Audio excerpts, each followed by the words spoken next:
And Claudia, it's yours. So we'll begin today with a contemplative meditation. I'm going to read from, it's interesting that we all picked this topic this morning, a book by George Leonard called Transformation.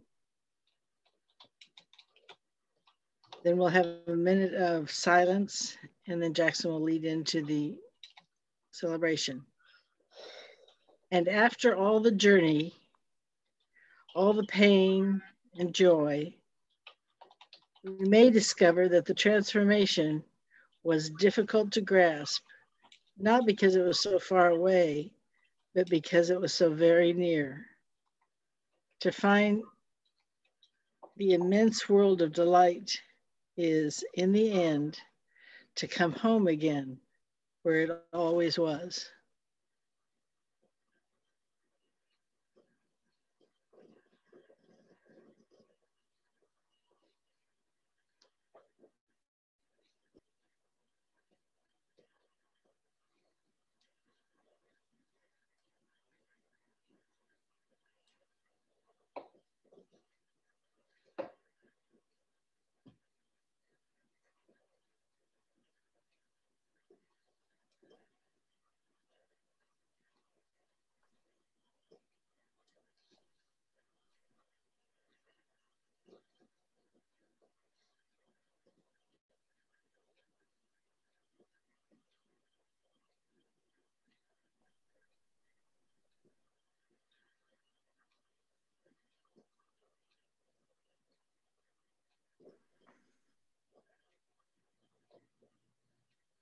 I grow in joy, I dance in spirit, I lift my heart in praise.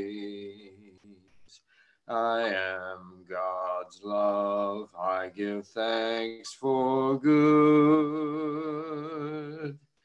I live my life in grace. And we are all drawn here this morning in this Zoom church to commune with each other, to understand that we do live in grace together, to be grateful for the time we have together. We intend to expand our awareness of life by listening to what is said, listening to the music, knowing that we are all here for the same purpose, to receive the gift of spirit expressing individually and as the community. And knowing those things, in the spirit of love, wisdom, and right action, I open the service, knowing that all is well.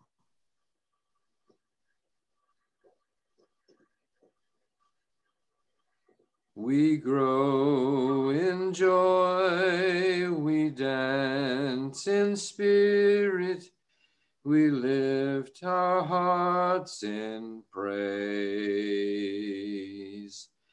We are God's love, we give thanks for good.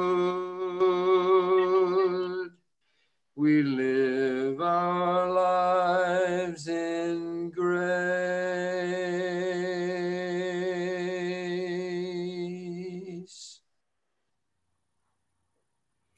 Thank you, Jackson and Claudia. That was wonderful. This morning, we have a gift of music from Reverend Sydney Steen, and I asked her to sing twice, so she's going to start us out this morning.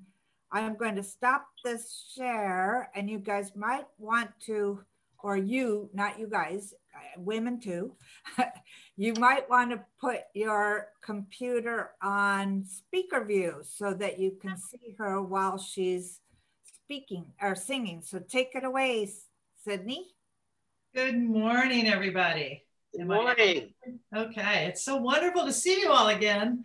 And yes, I brought the shoes. They're over here. And I was just saying earlier, I do have other shoes. So I look at this beautiful congregation and my thoughts are, You are all faces of God, and you are beautiful. And this song was written by a friend of mine. She's music director for Unity in Seattle. Her name is Erin McGowan. So Google her. She's got lots of wonderful stuff, but she wrote this. And every time I sing it, I get to think of people like you, and it makes me so filled.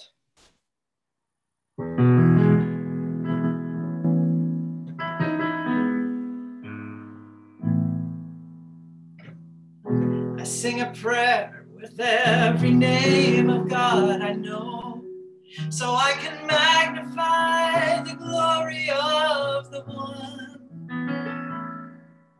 the God of light and shadow, the spirit on the wind, the Father of creation, the Mother of the Son. I sing a prayer with every name of God I know, and each name's another window to the soul. Tell me your name and let me be whole.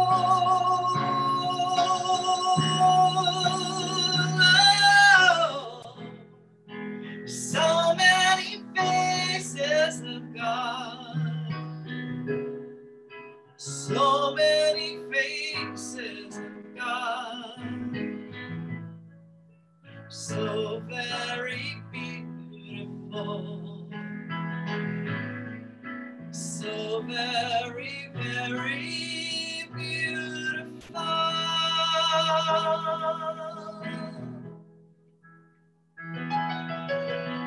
And if it seems the world has fallen to its knees, and I am calling for the love of the divine, a savior, a messiah, a teacher or a sage, a poet or a prophet, or the hero of an age, I sing a prayer with every name of God I know, and the stirring in my soul is something real.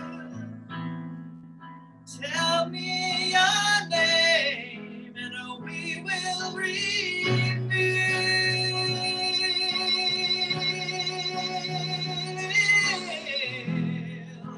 So many faces of God, so many faces of God, so very beautiful.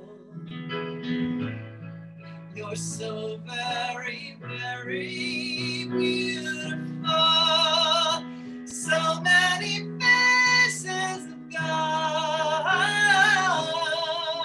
so many faces of God, so very beautiful, so very, very beautiful. You can sing along with me at home. So many faces of God, so many faces of God, so many faces of God, so many faces of God, so very beautiful, so very beautiful. You're so very, very beautiful. So many faces of God, so many faces of God, so very beautiful, so very, very beautiful.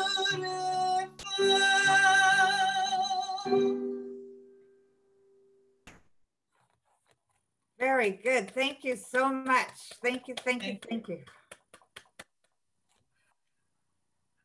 All right, got to share this screen again.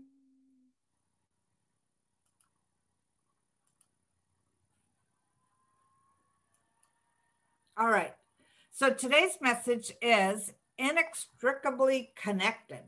And there was a whole talk that has been developed. Now, you all know that for the last few years, we've been following the program for all the Centers for Spiritual Living. It's our choice whether we want to or not. And so this was today's title, and I'm going to work it into what I'm going to do, but I'm not using any of their ideas today because I had this idea of my own, believe it or not. One of the things that I was been doing over this weekend is I got 3 boxes of books from one of the ministers in Hawaii that has retired, and she's cleansing out her library. But one of the things that she found, which I thought was really neat, was this little book by Emmett Fox called The Historical Destiny of the United States and the Mystery of American Money. It's by Emmett Fox, as I said. And I thought, oh, let's look at that, especially with the time period that we're in now, going up to the election, et cetera. I thought, let's look at what America, let's look at this idea. Instead of looking at the ideas that we're constantly given about being full of, bad people and bad things happening and all of this, let's bring our consciousness back to the place where we remember what is so wonderful about the United States. And, a memory just flashed through my mind. I went to Catholic school. I lived at one as a little girl, which I think I've mentioned before. And I remember one of the nuns standing up and saying, it was before we're going to do the Pledge of Allegiance, she said, "You are American." And, what are the last 4 letters of American? And it's I can. And that's been the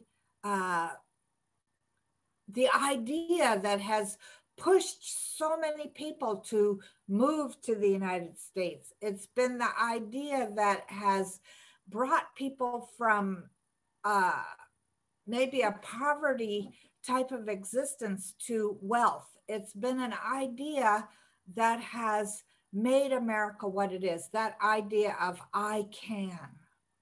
There isn't anybody to stop us here. So I'm going to do some reading of this little book to you. So the first thing he says is the historical destiny of the United States is, first of all, the bringing to birth of truth. And the truth is that for the convenience, we are calling it divine science by providing the only atmosphere in which it could be born and live. Secondly, the United States is destined to produce a new nation completely different from any of the nations already existing. And thirdly, she is destined to establish a new order of society as different from feudalism as feudalism was from the other civilizations that preceded it. This new order, which has gradually been taking shape on this continent, I am going to call, for the want of a better term, the American dream. Now, let me tell you, this booklet was written in 1932. The American dream is no passing romantic fancy, but actually a new attitude toward life and a new order of society. The American dream stands for, among other things, the idea that all men and women, irrespective of who their parents are to have equal rights and opportunities. It is the firm faith that ability of every kind occurs indiscriminately in all classes of the community, and that the poor and friendless child is just as likely, given the opportunity, to develop nobility of character or intellectual or spiritual talents as the most highly connected child in the land. So here we are with the American dream. This idea that we can do just about anything that we choose to do. And in order to do that, there has to be certain characteristics in the people that are drawn to the United States. And, the whole thing about immigration that's gone on, and, the idea that it's bad and it causes more trouble for us, etc. We forget that we're all immigrants. The only people that would be considered native born are the Native Americans. So for these immigrants to move over here, there's certain fundamentals of characteristics. And these fundamentals are courage, physical and moral courage, and spiritual courage. They're enterprise. We need enterprise. We need energy that will not be denied an outlet, Fox says. We need perseverance and determination. Above all, we need self-reliance and resourcefulness. We need a willingness to break with old tradition and a readiness to assume the new outlook. So when you think about that, these are all things that in some countries are suppressed. But in our country, it's not. Our country is known for freedom. He says one of the things, he says, general and spontaneous immigration to a new land of opportunity automatically sifts out on the whole just those qualities which we have been enumerating. And they are spiritual and physical and moral courage, enterprise, energy that won't be denied an outlet, perseverance and determination, self-reliance and resourcefulness, and a willingness to break with old tradition, and a readiness to assume the new outlook. So he says it's these people who possess essentially these qualities who in the long run pull up their stakes in an old country and emigrate to a new one. For please remember that immigration is no easy business. And when we think of all the people, like recently when we've had the whole situation at our southern borders, I think about the courage it must have taken these people to decide to leave families and friends and a land that they know and walk miles and miles and miles and then have to swim or do whatever it is to get to the to cross the border. I mean, some people might not think that that's a good thing, but I have to admire these people's courage, these people's willingness to do whatever it is to make theirs and their family's life better. So this whole idea of the spiritual freedom to me is the most important thing. And Brené Brown says get my tongue back in order. Spirituality is recognizing and celebrating that we are all inextricably connected to each other by a power greater than all of us, and that our connection to that power and to one another is grounded in love and compassion.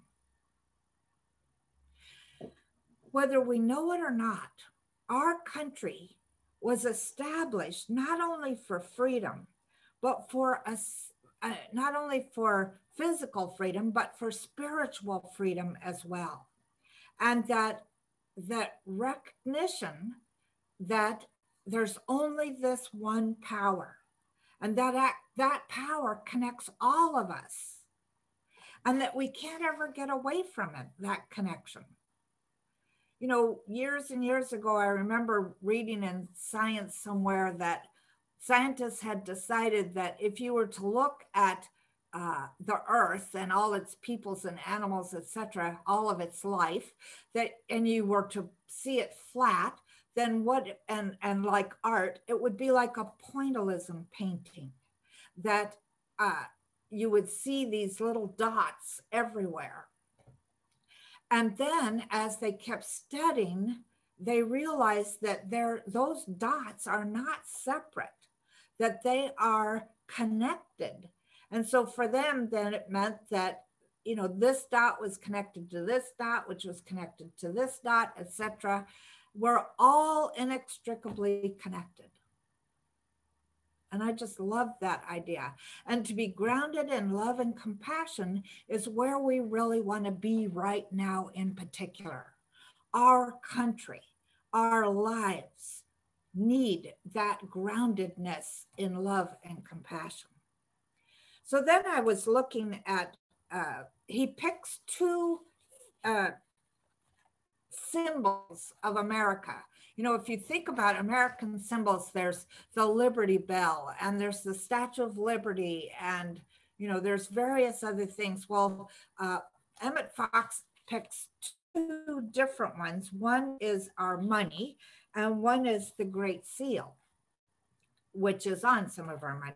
So he says that the American money is probably the most wonderful and beautiful group of symbols which has ever been put forward among any people to express its national destiny. And that when I thought about that, I got my money out, started looking at it, and I realized here is spirituals that are from hand to store to bank to wherever, and keeps going in this, what we've been calling this great river of circulation, that the money just keeps flowing around and flowing around, and on all of it is spiritual ideas, all of it. And so without many people even knowing it, there is the symbols of spirituality. He says the greatest danger attaching to the possession of money is the feeling that it may give people of a false security, that it may cause them to rely upon their own power or riches. But divine wisdom has here placed the antidote for that poison upon the money itself. In God we trust. In God we trust is written on every single piece of money that we have. So this secret spiritual truth is flowing all around us. It's sitting in our wallets or wherever we might keep our money. In God we trust. So he takes a coin, he takes a quarter, and I have pictures of the quarters that he would have used, the front and the back. Our money now, this quarter has, let's see, what does it say? South Carolina on it. It still says E Pluribus Union, which we'll talk about in a minute. This one has the eagle on it. This one has San Antonio Missions on it. So it no longer has, and they all have George Washington on the front of it. They no longer have this beautiful picture of Lady Liberty, which I really like. So he says, this motto, the very greatest of all mottos, condensed into 3 words: E Pluribus Unum, one out of many. The whole story of our discovery of the truth of God. At first, we think we're separate from the divine, and we believe in many gods, money being one of them, perhaps. But the light of truth, as it passes, and as it gradually dawns in our soul, we pass first from many gods to the one God, and then on to the final point of knowing our own essential unity with God, which is salvation. Then he realizes the cosmic truth, many but one, one but many, which is the real meaning behind this motto. It's the whole story of God and humanity as given in the higher teachers. There's only one. There's only one presence and power, and that power diversifies itself in the universe and individualizes itself in humanity. yet without ceasing to be one. E pluribus unum. So in this, the first picture that you see here is the, he calls it a beautifully executed female figure, girt with a shield. This figure is beautifully drawn, indicating an upstanding and confident bearing. It is a figure of poise. Corresponding to the shield, one would naturally look for a sword in the right hand, but instead of a material sword, she grasped an olive branch, the symbol of peace and goodwill. The woman, of course, is in symbology, the soul. And here the soul is armed, not with the sword of Mars, but with the sword of spirit, which is the word of God. If this is not a spiritual mind treatment, what is it? Over her head is written the word liberty. And liberty, or freedom from all limitations of sin, sickness, and death, is the final demonstration of the soul that is armed with the word of power. Next, my attention is drawn to the slogan, which is engraved upon this coin, "In God we trust." Is this not the summing up of all human wisdom? If you could have any legend written on your heart, if you as parents had the power to write one message into the hearts of your children, would you not wish to write there, "In God I trust"?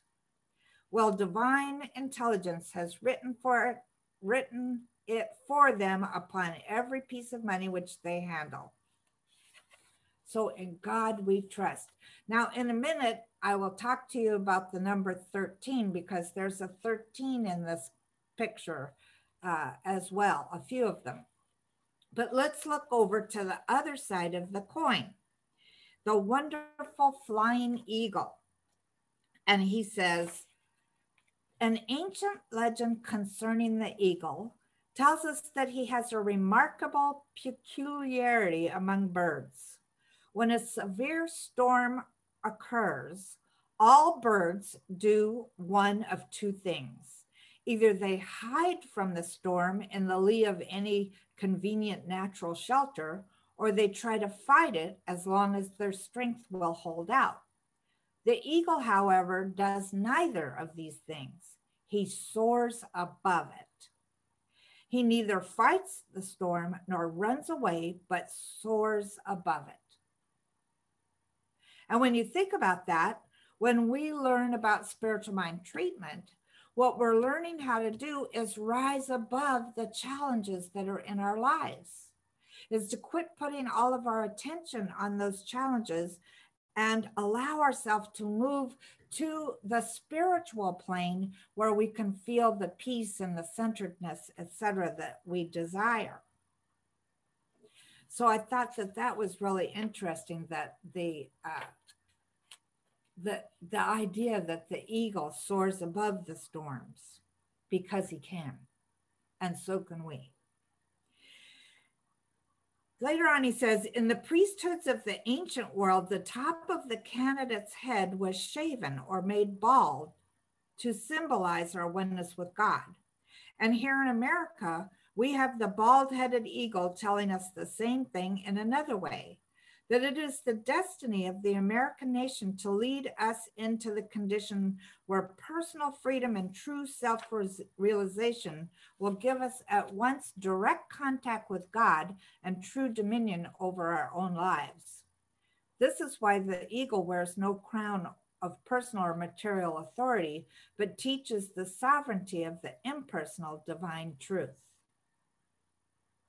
Now, I thought this was interesting. He said it is significant that this particular design, the fullest expression of America's destiny, appeared at the moment, this coin appeared at the moment when America first entered the international field as a world power, namely 1916 to 1917. So I think we should go back to having this coin being made for us, because we need to remember the truth of our being. Now he talks about the number 13. He said it's spiritually, but an expansion. The number 13 is spiritually, but an expansion of the number 4, which we find this number emerging in every phase of American history. 13 states to start with, 13 signatures on the Declaration of Independence, 13 stripes on the flag, 13 stars on the money, and here they are, the 13 stars on this coin, 13 feathers in the eagle's wing, 13 arrows in his claw. This will be on another picture I'll show you in a minute. 13 leaves and 13 fruit on the olive branch, 13 rods in the mace on the House of Representatives, 13 steps in the American pyramid, and 13 letters in the motto, E pluribus union, are all instances that readily occur to his mind. And I thought that that was really interesting, because don't many of us consider the number 13 to be a negative thing? You know, if you noticed when you're going up a skyscraper in an elevator, there is no floor 13. It's considered a bad thing. So let's look at the Great Seal of the United States. This contains some of the most extraordinary and interesting symbols in the world. The front shows the eagle displayed in ordinary style, and he's dealt with it. Now here's the 13 arrows in his claw, the 13 leaves and fruits on the olive branch in his hand, the 13 stars in that cloud above him. And Fox says that the cloud is moving away from those 13 stars. He says metaphysically, in his right claw, let's see, the 13 arrows in his left, denoting, this is the olive branch and the arrows, denoting that peace and goodwill are to be the primary considerations and defense only the last resort. Metaphysically, the olive branch stands for the affirmation and the arrows for the denial. And in scientific prayer, we must always begin by affirming the presence of God. The denial, scientifically used, is of great value, but is secondary in importance to the affirmation or the treatment.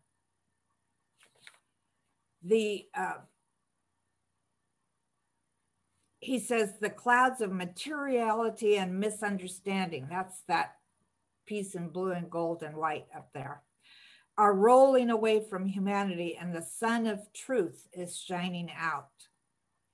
And then there's the back of the seal, which is, he calls even more striking and remarkable. Here we find an unfinished pyramid. Notice the 13 steps up, the capstone not yet having been lowered into place. Above it and within a triangle appears the ancient symbol of the all-seeing eye. This, of course, is the single eye of which Jesus spoke. He said, when the eye is single, the whole body is full of light, meaning that when an individual or a nation puts God first and everything else second, then the whole body, the whole life of that person or the nation will be healthy and prosperous. I mean, think about this for a moment in your own life, a time when you absolutely use these teachings and put God first.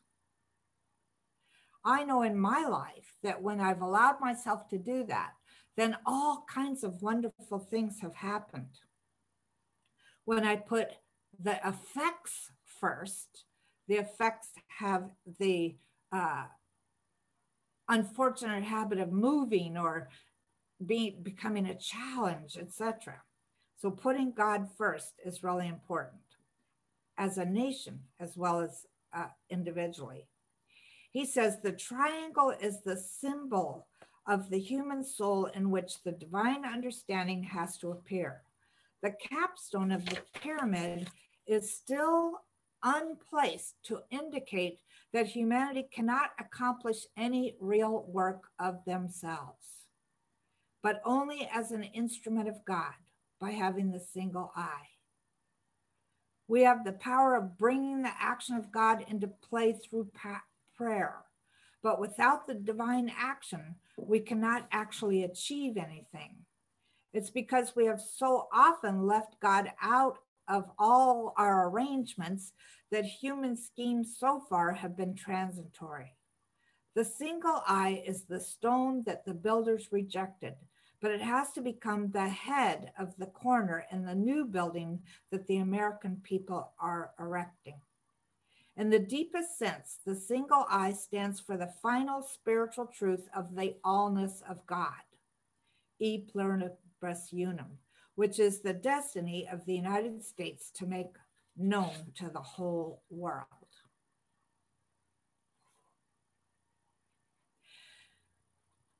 One of the things I really like about being in our teaching is that we can not only make our own life better, but we can make the life of untold numbers of people better by honoring these spiritual ideas. And I just love the fact I'm never going to be looking at money the same again. Because with my money, as I'm passing it out, and I'm sure that I could, mostly I use a plastic debit card, right? But even that symbolizes the money. And the money has these wonderful symbols on them. And the symbols are all about knowing that this is a spiritual nation. It was founded with spiritual principles. In fact, if you think about it, or if you've read about it, most of the signers of the Declaration of Independence were Masons. And the Masons have the same sort of principles that we do. He ends this little booklet by saying, the more American America can be, the faster she will advance, the better off her people will be, and the more she will help the whole world. Remember that America is not to just be a new copy of something old, but something quite new, and therefore something better than anything has gone before. And when you think about what's happening right now in our world, I think that this is one of the reasons why. Is because we've gotten too fixated on the outer. We've gotten too fixated on the materiality of the world.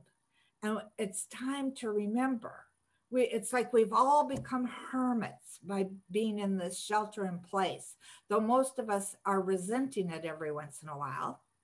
But what does a hermit do? A hermit goes out and sequesters himself or herself so that he can get more fully entrenched in this idea that all there is God.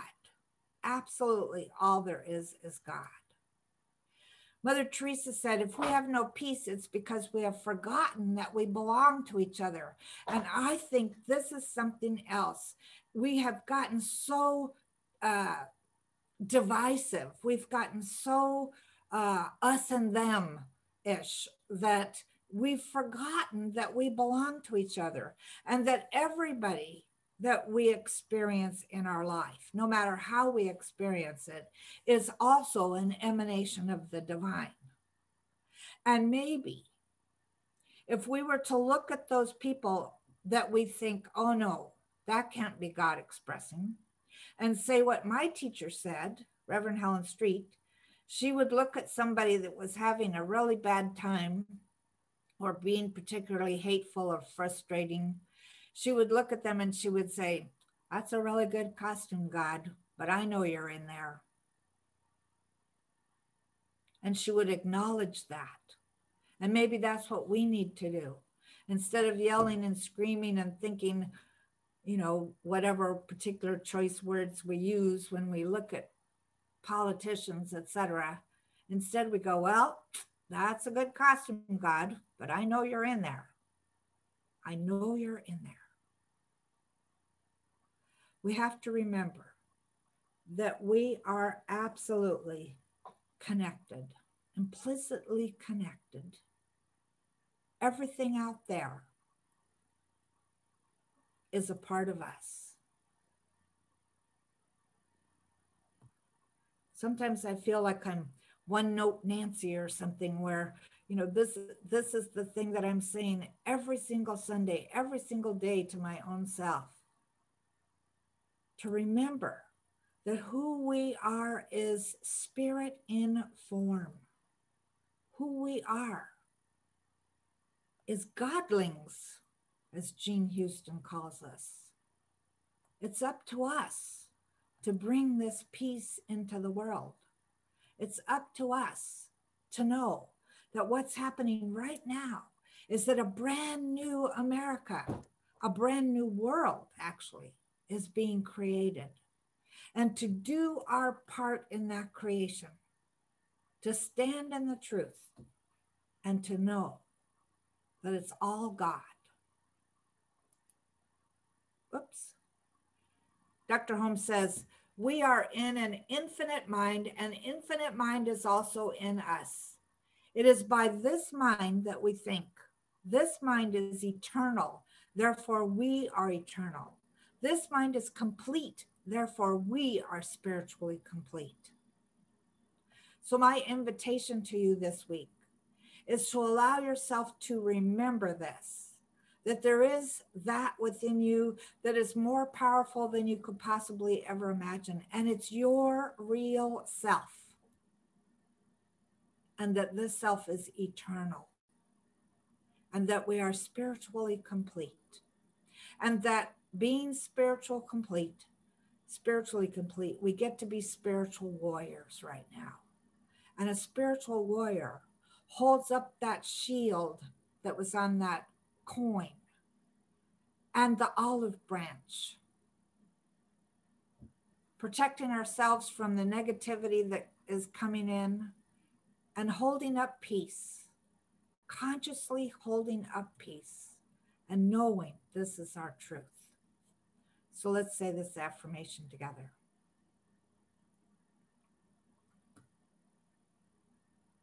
Whatever happens reveals God's work. I accept the challenge and commitment of leaning into God's work as my daily purpose. And so let's go into treatment.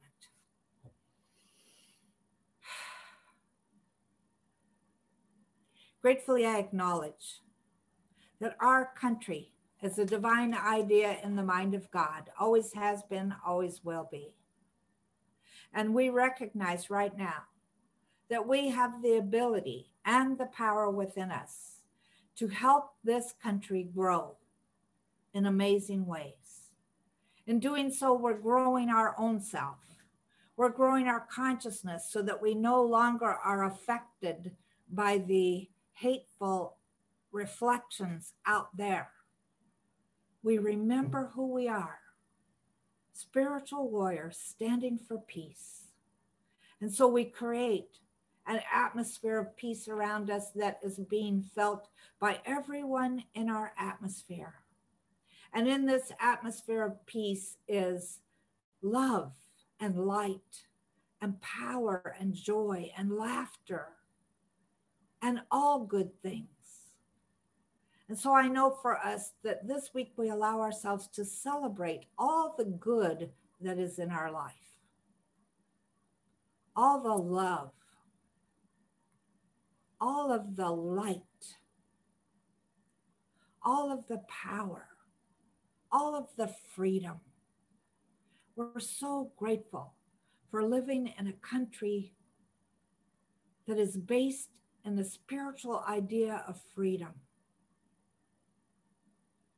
And I know that as we walk the path of our life this week, that we entertain thoughts of what freedom means to us. We entertain thoughts of how grateful we are to be able to experience whatever it is that we choose to experience. And this is good, very good. And so I celebrate these words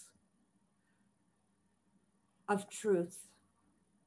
I celebrate each one of us knowing as we're handling our money, that what we're really doing is passing around spiritual ideas, the spiritual ideas that are the foundation of our country, the foundation of the soul of this country, the foundation of our own soul. And so we let ourselves do that consciously. And how grateful we are to know that each one of us has been transformed in some way by this message today. I know it's all good. It's all God. And I release these words into divine law, looking forward with eager anticipation to how they show up in our lives this week. And so it is.